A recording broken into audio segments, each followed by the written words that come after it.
Tameidiau o ymchwil tar, ymchwil athro dan hyfforddiant gan y tîm y tu ôl Emma and Tom Talk Teaching. Wel, croeso i tameidiau o ymchwil tar, gyda fi, Siona Dafydd, a un o myfyrwyr eleni, Angharad James. A rydyn ni heddi mynd i drafod yr aseiniad cyntaf yn nath Angharad ar y cwrs. Fe osodwyd y pwnc iddi gan yr ysgol arweiniol, fel oedd yn digwydd i bob myfyriwr wrth gwrs. A wedyn oedd cyfle gan Angharad i ddewis ffocws penodol o fewn y pwnc hwnnw. A ni'n mynd i glywed pyn bach heddiw ynglyn â pwnc Angharad, be nath i ddarganfod o'r ddarllen y llenyddiaeth, a wedyn pa fath o argymhellion oedd hi'n gallu gwneud i'r ysgol yn dilyn yr ymchwil yma. Felly croeso a diolch Angharad am ddod heddiw. Felly, dyradd ni ddechrau, beth oedd dy bwnc di? Fy mhwnc i oedd i baraddau mae bwyta brecwast yn cael effaith gadarnhaol a'i peidio'r gyrhaeddiad academaidd, canolbwyntio a lles dysgwyr. Dyna oedd ym mhwnc i. Ie, a pam? Pam? Wel, yn yn ysgol arweiniol i, oedd lles yn beth mawr ar ei cwricwlwm. Oedd e ar ei cynllun datblygu ysgol, ac felly penderfynais i edrych mewn i ochr lles dysgyblion, ond hefyd ei gysylltu gyda ochr iechyd i'r plant hefyd. Ac wrth gwrs mae'n cyd-fynd gyda y cwricwlwm i Gymru yn dweud, rhai o'r egwyddorion hynny. Oedd hwnna'n beth arall, bod cysylltu gyda'r 4 diben yn eithaf cryf. Unigolion iechyd eraill wrth gwrs, felly o'n i'n meddwl oedd e'n cysylltu gyda'r cwricwlwm. Ac hefyd mae iechyd a lles yn un o'r meysydd dysgu a phrofiad newydd yn y cwricwlwm i Gymru. Felly o'n i'n meddwl oedd e'n eitha pwrpasol i'r dysgwyr heddi. Ie, wrth gwrs. Felly, oedd peth cyntaf rhaid ti'n neud wedyn, unwaith o ti wedi cael y ffocws manwl yma, oedd dod o hyd i lenyddiaeth am y maes. Oedd hynny'n anodd? Oedd yn anodd i gotogi ar ba lenyddiaeth o'n i yn defnyddio. Penderfynu ar ba ffynonellau i ddefnyddio, achos oedd cymaint o lenyddiaeth allan ar iechyd, ar hefyd, nid yn unig yn canolbwyntio falle ar ochr addysg, ond ar ochr iechyd, ochr mwy gwyddonol yn canolbwyntio ar y brecwast. Felly, gorffos i fynd i twrio tyma bach bod cyswllt cryf gyda'r addysg a'r brecwast. Ond wrth gwrs, o'n i'n gallu defnyddio falle y ffynonellau o dim ond yn ochr fwy gwyddonol yn yng casgliad a'r cyflwyniad i gyfnogi ymhwyntiau. Ond yn y diwedd, penderfynas i canolbwyntio yn gwaith ymchwil yn rhyngwladol. Felly gweld beth oedd gwledydd gwahanol yn meddwl am y cwestiwn. Felly, dyna sut es i ati i ddechrau ymchwilio. Ac ys ti'n bell ar draws y byd, yn dweud? O ti'n mynd lleol, na ddim hyn oed yn Ewropeaidd, nes ti'n llawer mwy eang na hynny? Es i'n 4 ban byd, o Gymru i Indonesia, i Awstralia, a oedd y gwaith ymchwil yn un frydol bod brecwast wrth gwrs yn bwysig, ond oedd ychydig o fanion yn y canfyddiadau hefyd wedyn. Felly, cera ni drwy'r lenyddiaeth, fe ti'n modd, dweithan ni chydig bach mwy am yr erthyglau yma nes ti ddarllen, pa rai oedd yn gweud beth, neu beth yn benodol oedden nhw'n awgrymu? Felly oedd, edrychais i yn y Deyrnas Unedig wrth gwrs, India, Eidal, Indonesia ac Awstralia. Oedd y gwaith ymchwil yn eithaf tebyg, ond oedd y ffordd nhw'n cynnal yr ymchwiliadau, yr astudiaethau, yn amrywio ar draws y byd. Felly, maint y sampl, pa fath o ddysgwyr oedd yn cael ei ddefnyddio, beth oedd eu hoedran nhw, oedd yr gwaith ymchwil yn cael ei wneud ar lawr y dosbarth, a'i holiadur yn unig, neu oedd fwy o goruchwyliaeth yn digwydd ar yr ymchwil, chi'n modd. Felly, oedd hwnna'n dwi'n credu yn Indonesia, oedd y peilot yn eitha bach, felly, bod brecwast wedi cael effaith ar y dysgwyr hynny, dim ond grŵp bach oedd yn cael ei ofyn, felly mae cryfder yr ymchwil wedyn. Felly mae hwnna'n bendant yn rhywbeth i ystyried pan i chi'n dadansoddi'r ymchwil. Yn Awstralia, oedd sampl mawr wedi cael ei ddefnyddio ac oedd e'n fwy proffesiynol o ran y Llywodraeth yn Awstralia oedd yn cynnal y gwaith ymchwil na. Felly oedd arbenigwyr yn gysylltiedig gyda'r ymchwil hynny. Felly tipyn o amrywiaeth yna. Felly mewn gwirionedd, pan o ti'n darllen, o ti'n gorfod wneud mwy na dim ond darllen na casglu gwybodaeth, o ti'n gorfod defnyddio dy sgiliau dadansoddi critigol di, yn doedd ti, fel ti newydd sôn, dadansoddi dibynadwyedd, pethau, o ti'n barod yn gweud, wel, falle bod y data ddod o'r Australia pen bach yn fwy dibynadwy na'r data o Indonesia. So mae'n ddiddorol hefyd bod ti'n datblygu'r sgiliau critigol, dadansoddi critigol yna hefyd wrth i ti wedyn ddarllen. Yn bendant. Mae'n eitha hawdd yn credu i ddarllen rhywbeth pan mae mewn print ac i feddwl mae pob gair fan hyn yn gywir. Yeah. Ac wrth gwrs mae rhywun wedi cyhoeddi hynny a mae ôl gwaith ar hynny. Ond pwrpas yr aseiniad yma i gyflwyno llyfryddiaeth anodedig feriadol yn dyfa. Felly, oedd rhaid peidio a chytuno a Wel, dim os ych chi yn cytuno, mae hwnna'n wych, ond i graffu yn feriadol, fel chi'n gweud.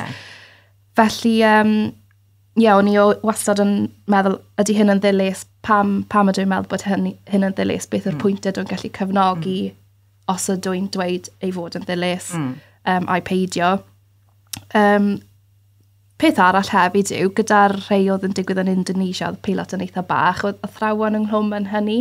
Felly, pwy ni ddweud bod hynny ddim yn ddilys. Chymod, oherwydd maen nhw yn gyswllt gyda'r plant bob dydd, ac os ydyn nhw'n gweld effaith mawr ar grŵp bach, mae hynny'n gret, yn diwe. Ond falle i wneud rhywbeth ar raddfa fel nath Australia i gyhoeddi fe gyda'r llywodraeth, efallai beth angen chydig fwy ddysgwyr. Ond oedd yr ffynonellau yn ddilys ar raddau gwahanol. A mae'r pwynt sy'n gwneud fyna ni'n diddorol iawn, dwi'n meddwl, i fi yn enwedig, pan ti'n sôn am Indonesia, a bod yr athrawon i hunain ynghlwm wrth ymchwil. Achos ti'n gwybod, dyma be mae Llywodraeth Cymru eisiau ni wneud fel proffesiwn yn dyfa, i'r mwyn dysgu'n broffesiynol drwy fod ynghlwm wrth ymchwil, ond cydnabod hefyd bod yn barn ni, fel yr arbenigwyr yn y dosbarth, yn bwysig yn yr ymchwil. Hynny yw, ambell waith mae peryg i ni drio bod mor ddilys a dibynadwy a peidio cynnwys yn barn yn hunain, ond mewn gwirionedd mae'n safbwynt proffesiynol ni fel athrawon yn ddilys o fewn ymchwil. So mae'n ddiddorol bod ti wedi codi hynny o'r gwaith yn Indonesia. Ydy, yn bendant. Mae cymaint o bwyslais na, fel chi'n gweud, gyda'r cwricwlwm i Gymru bod athrawon yn dysgu ochr yn ochr gyda'r plant, a bod nhw yn dod yn pobl proffesiynol sydd yn ymchwilio ac yn ymestyn neu beth maen nhw'n credu yn dyfa, sut orau i ddysgu'r plant. Ond fel i chi'n gweud, yr athrawon sydd yn abod y plant orau, a falle bod os yw llenyddiaeth yn dweud un peth, falle bod hynny ddim yn i weddi y plant yn y dosbarth. Ond o'n i yn meddwl bod yn ddiddorol iawn gyda mhwnci, bod e'n rhywbeth iechyd mor pwysig, a bod y tystiolaeth yn dweud yn unfrydol ar draws y byd ei fod yn beth da, bod oedd consensus cryf iawn, mae rhaid i fi ddweud bod brecwast yn cael effaith ar gyrhaeddiad academaidd canolbwyntio a lles y dysgwyr. Hwna oedd y peth mwyaf pwysig i fi, a hwna oedd y cyswllt cryf gyda cynllun datblygol fy ysgol arweiniol i, bod lles dysgwyr yn cynyddu gyda, bod nhw'n cyrraedd yr ysgol, bod nhw ddim yn llwglyd, bod y canolbwyntio yn helpu, a bod nhw wedyn, oedd hapusrwydd, felly oedd y tystiolaeth yn unfrydol yn dweud bod brecwast yn bwysig, ond oedd y pwyntio oedd pob ffynhonnell yn neud yn amrywio ychydig, neu beth o'n nhw'n canolbwyntio ar yn y gwaith ymchwil yn amrywio, ar draws y gwledydd oedd rhai gwledydd yn edrych mwy ar hapusrwydd plant, ochr creadigol y plant, fel pa pethau oedd yn cynyddu gyda brecwast. Felly oedd hwnna'n yn ddiddorol, ond wrth gwrs oedd lles bob tro yn dod ar y brig. Mae'n ddiddorol achos mae yna gred gyffredinol mas yn dos os yw plentyn wedi bita bod i ganolbwyntiad yn well, ond oedd ti wedi gallu llwyddo i edrych ar beth eraill. Mae pethau fel hapusrwydd a pethau o ti wedi edrych ar fel hyder i weithio'n annibynnol a pethau hefyd. Pethau ni ddim o reidrwydd yn meddwl amdanyn nhw fel cydfynd gyda cael llombol y brecwast. Yn bendant, fel chi'n gweud, oedd yr hapusrwydd, yr egni, bod nhw'n fwy creadigol, bod yr hyder a'r dewder yn codi. A nifer o'r llenyddiaeth yn dweud bod cyfraniad y plant o fewn y dosbarth yn cynyddu. Hynny efallai oherwydd bod eu hyder yn cynyddu. Gwedyn o'n nhw'n fwy awyddus i ateb cwestiynau yn y dosbarth i gymryd rhan, chymod, i peidio fynd yn dawel yn y dosbarth, bod nhw'n dod annibyniaeth yn gysylltiedig gyda bwyta brecwast hefyd. Felly, digon o bethau i ysgolion amrywiol i fynd ati.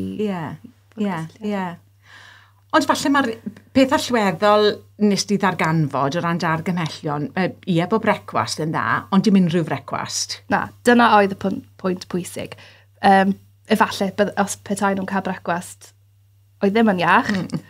Falle bydde'r egni a'r canolbwyntio a'r pa mor awyddus o'n o'i ateb yn lleihau falle. Pwrpas, consensus cryf ar draws y bwrdd yn yngwaith ymchwil oedd mae brecwast iach bod y plant yn bwyta. A hynny oedd y peth mwyaf pwysig nes i adrodd yn ôl i'r ysgol, bod y plant yn gwybod mae brecwast iach sydd yn bwysig, dim bwyta unrhyw beth. Wrth gwrs, ar lefelau glwcos y corff, mae bwyta unrhyw beth yn cynyddu'r lefelau glwcos wrth gwrs, ond o ran ochr iechyd o lles, oedd dysgu'r plant bod bwyta brecwast iachus yn hollol bwysig. A oedd hwnna yn bwynt oedd wedi dod allan ym mhob astudiaeth nes i edrych ar. O wedyn, ti'n modd argymhellion di i'r ysgol? So mewn termau falle mwy ymarferol, beth oedd yr argymhellion oedd ti'n gwneud i'r ysgol? Ti'n modd o ran sut oedden nhw'n mynd i symud ymlaen gyda'r agenda yma? Wel, nes i wrth gwrs pwysleisio felly bod ni'n cynnal gwersi dysgu bwyta'n iach i'r plant, bod nhw'n cymryd cyfrifoldeb eu hunain. Wel, mor bell a bod nhw'n gallu, wrth gwrs, mae oedran yn effeithio ar hynny, ond bod y plant yn teimlo cyfrifoldeb ar iechyd eu hunain. Bod nhw'n mwynhau dysgu am sut i gadw'n iach a cynnal diet cytbwys. Hefyd, ar yr adeg fe nes i'r gwaith ymchwil, oedd tipyn yn y newyddion ar bryder clybiau brecwast, cadw clybiau brecwast i fynd gyda'r plant, felly oedd hwnna'n wych bod hwnna'n digwydd ar y pryd, achos oedd nes i bwysleisio yn y gwaith wedyn bod angen cadw clybiau brecwast i fynd. Efallai, petai clybiau brecwast ddim yn digwydd, bydde tipyn o blant am hwn i ddim yn bwyta brecwast cyn dod i'r ysgol. Felly, fe sy'n trafod gyda'r ysgol i ysgoi unrhyw rhwystrau i gadw'r clybiau brecwast i fynd. Hefyd yn y newyddion, oedd y pryder falle bydde rhaid i rieni dechrau talu am clybiau brecwast. Dy credu bod hwnna'n arf cudd sydd gennym ni yng Nghymru bod ni'n cynnal y clybiau brecwast i blant. Felly, yn sicr bod training yn parhau mor bell ag sy'n bosib. Felly, yn ddiddorol oedd ymchwil di yn cyd-fynd, nid yn unig gyda'r ysgol, ond hefyd rhywbeth o agenda cenedlaethol a'r trafodaeth genedlaethol sydd yn digwydd ynglyn â pethau hefyd. Yn bendant, oedd, wrth gofio nôl i ddechrau yng ngwaith ymchwil, edrychus i ar astudiaeth gan Kellogg's, oedd yn dweud bod 14% o blant ar draws y Deyrnas Unedig yn cyrraedd ysgol heb brecwast, a 7% o'r rheini yn yr oedran cynradd. Felly mae hwnna'n tipyn o blant, chymod ar draws y wlad. A bob dydd mae hynny yn cael effaith, chymod efallai diwrnod fan hyn am yn co. Mae hwnna'n, chymod, dwi ddim yn un i weid efallai os nag os amser dy fi ai heb brecwast, ond pa mae'n dod i blant a bod yr canolbwyntio hynny, os maen nhw'n dechrau bywydau yn credu bod hynny'n iawn, a mae dyna yw'r norm bod nhw'n mynd heb brecwast yn ddyddiol, wedyn mae'n y broblem yn fyna, felly. A fi'n meddwl hefyd, mae'n bwysig bod ni fel athrawon ag ymwybyddiaeth am y plentyn cyfannol, o syniad holistaidd yma'n dweud, i ni yna i wneud mwy na dim ond gofalu am ei haddysg nhw, ond mae cael dealltwriaeth am o bosib cefndir y plentyn hefyd, ond sefyllfa megis, p'na bod nhw'n bwyta brecwast a'i peidio, yn rhan o'r pecyn cyfan. Felly fi'n fi'n edmygu bod ti wedi dewis y pwnc yma fel ymchwil, achos mae'n dangos bod ti'n rhywbeth o ymwybodol bod y pethau yna i gyd yn cyfrannu at y plentyn cyfannol sydd o dy flaen di yn y dosbarth. Yn bendant, ar yng nghwrs tar, dwi wedi darllen tipyn ar y plentyn cyfannol a dysgu holistaidd yn ein darlithoedd. Felly, yn bendant, mae bod yn hapus yn yr ysgol, o'n i mor hapus yn yr ysgol, o'n i'n dwlu ar ysgol, a chymod, gobeithio bod plant heddi yn cael y cyfle yna i fod yn hapus, i fod yn iach, i deimlo bob peth, dim ond, ac chymod, yr ochr academaidd sydd yn bwysig wrth fynd i'r ysgol yn y marn i. Os ych chi'n hapusach, os mae fwy o egni, os mae nhw jyst yn hyderus yn yr ysgol, beth oedd yn gwaith ymchwil, ond beth o dwi'n credu hefyd, yw wedyn bod lefel academaidd nhw a phob peth yn codi, mae popeth yn gysylltiedig. Felly, beth bynnag allwn ni wneud i helpu plant i deimlo'n hyderus, ond i fod yn fwy iachus o fewn yr ysgol, gwrdd gyd i'r addysg. Angharad, dyma oedd dro cyntaf di wneud rhywbeth o ymchwil mwyn dysgu'n broffesiynol. Wyt ti'n rhaid gweld bydd e'n rhywbeth fydd yn rhan o ddatblygiad proffesiynol ydi wrth i ti fynd yn dy blaen? Wyt ti'n meddwl bod mae byddi di yn ffocysu ar rhyw faes ac yn meddwl, mae angen i fi wybod mwy am hwn. A mae dyma'r math o ymchwil neud i mewn ffordd llai ffurfiol, fi'n siŵr, ond... Bendant, be nes i fwynhau, fel chi'n gweud, falle bydd yn gwaith ymchwilio wrth symud ymlaen yn digwydd fwy ar lawr y dosbarth. Chymod, fwy naturiol o ddydd i ddydd, sylwi ar os dysgwyr draw fyna neu rhywbeth, bod nhw'n neud yn wahanol i rhywun draw fyna. Ond bydden ni yn bendant yn diddordeb mawr i barhau ddarllen gwaith ymchwil. A pethau sydd felly tyma bach yn wahanol i'r norm fel chi'n gweud, o'n i'n teimlo tipyn o waith ymchwil allan ar ambell i faes, yn neud tipyn o lenyddiaeth wedi cael ei sgwennu ar y waith ymchwil ar tipyn ar ambell i faes. Felly nes i fwynhau craffu ar rhywbeth oedd yn ychydig yn fwy personol i'r plentyn.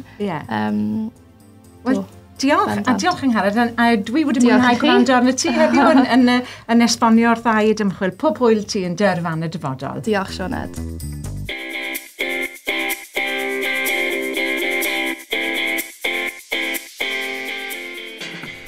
Mae tameidiau o ymchwil tar gan y tîm y teol Emma yn Tom Talk Teaching ac yn cael ei gyflwyno'r wythnos hon gan Sioned Dafydd. Mae'n arddangos yr ymchwil gorau gan athrawon dan hyfforddiant o Bartneiriaeth Caerdydd ar gyfer addysg gychwynnol i athrawon. Diolch yn fawr i Angharad James am rannu ei hymchwil gyda ni heddiw. Mae gwaith celf y podlediad wedi ei darlunio gan Beth Blanford a'r gerddoriaeth wedi ei threfnu gan Cameron Stewart. Byddwn nôl yr wythnos nesaf a phenod arferol a bydd ein podlediad tameidiau o ymchwil nôl yn fuan.